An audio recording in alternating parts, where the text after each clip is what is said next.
후보자님, 자녀 중 장녀는 프랑스와 영국에서 7년, 장남은 미국에서 10년 유학하셨는데 장남은 군 복무 기간을 제외하더라도 약 8년간 유학 생활을 했습니다. 장남을 위해서 생활비나 학자금을 매년 얼마씩 지원했습니까? 우리 아들이 다닌 학교에 학비가 그렇게 많지 않아서 그렇게 부담되는 돈은. 근데 그에 대해서는 왜 자료를 제출하지 않으십니까? 네, 그거는 아들이 지금 출가한 상태라 가지고 나름대로 가정을 꾸리고 있는 사람이기 때문에 지켜야 될. 후보자께서는 전역 후에도 장남에게 학자금이나 생활비를 매년 얼마씩 지원하셨습니까?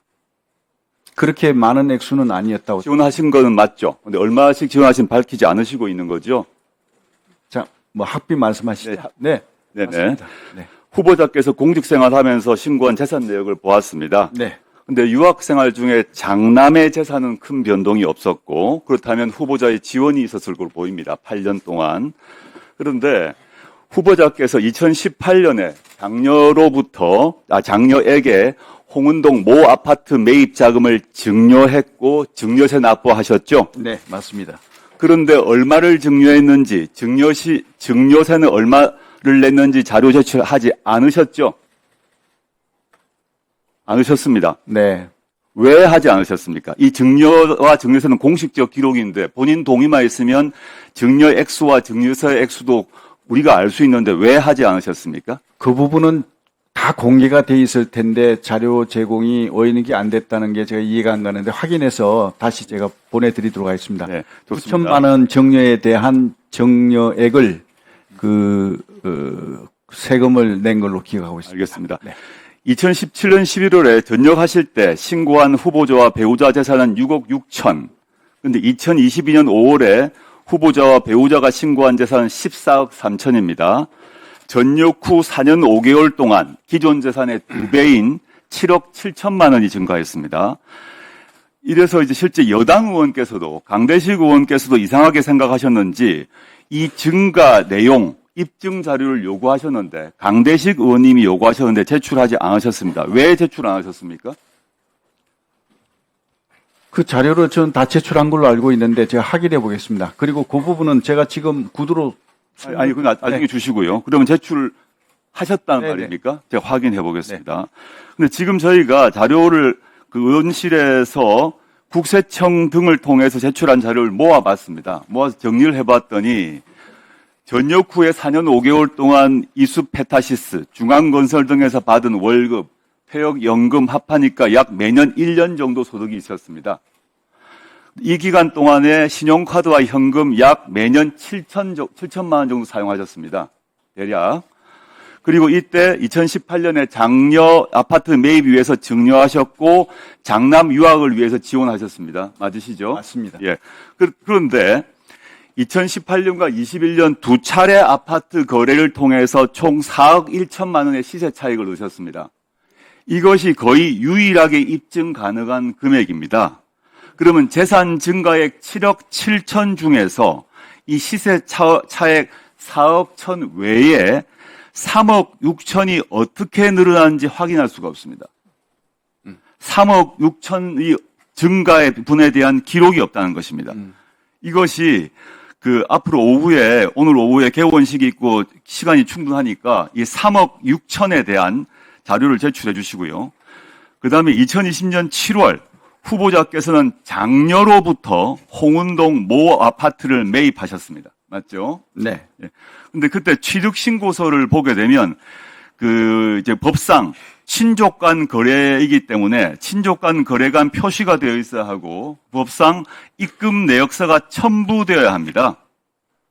취득세 신고서가 있습니다. 근데 제가 지금 오늘까지 이 취득세 신고서를 받지 못했습니다. 제출 안 하셨죠? 한번 확인해 보겠습니다. 네. 취득서 신고서에 실제 거래 내역이 없거나 취득세 등록증에 기재가 안 되면 그 자체로 불법 증여가 되기 때문입니다. 그래서 2020년 7월 이 시점에 취득세 신고 필증을 또 확인할 게 하나 있는데 보시면 계약금으로 1억 7천 지급했고 잔금 3억 8천 전세 보증금 승계로 대체했다라고 신고하셨습니다.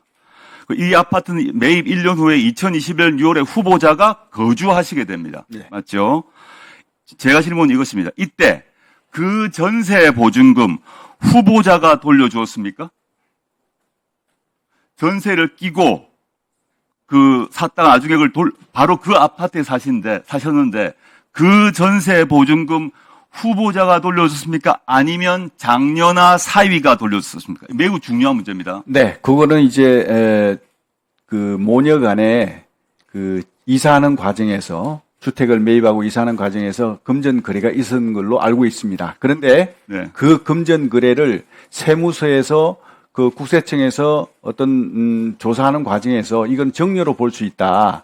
그런 어떤 판단이 있었기에 그러면 거기에 대한 세금을 무는 게 맞다. 그래서 세금을 다 그 부분에 대한 전세 보증금 승계 대체 관련해서 후보자가 돌려준 거는 맞죠. 후보자가 그 해당 액수만큼을 돌려준 거죠. 본인이 돌려주셨던 건 맞죠. 예, 그렇습니다. 본인이 돌려주신 거죠. 예. 장녀나 사위가 돌려주신 건 아닙니까? 그건 아닌 걸로 알고 있습니다. 그럼 그 비용 출처는 어디입니까? 본인이 돌려줬다는 그 자금 출처가 무엇입니까? 아까 그거는 앞에 질문과 마찬가지입니다. 지금 그 3억 6천 정도의 차이가 있고 입증되지 않은 3억 6천 차이가 있는데 그와 별도로 여기서 전세 보증금도 후보자가 돌려주셨다고 지금 답하셨기 때문에 그 전세 보증금의 출처가 어디입니까? 만약에 그 후보자가 전세 보증금을 돌려주지 않고 다른 사람, 예를 들어 사위가 지금 카카오 게임즈의 뭐 자회사의 유력한 그 사람이고 상당한 재산이 많다고 알고 있는데 이것이 본인이 안 돌려주고 다른 데서 왔다면 그 자체가 불법 증여입니다. 이 두 가지 점 오후까지 반드시 제출해 주시길 바랍니다.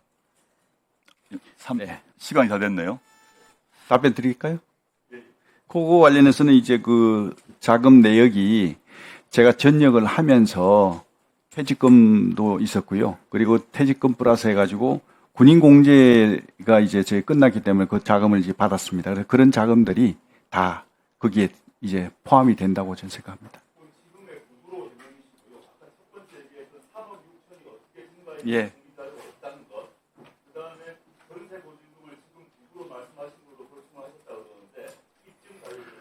네, 알겠습니다.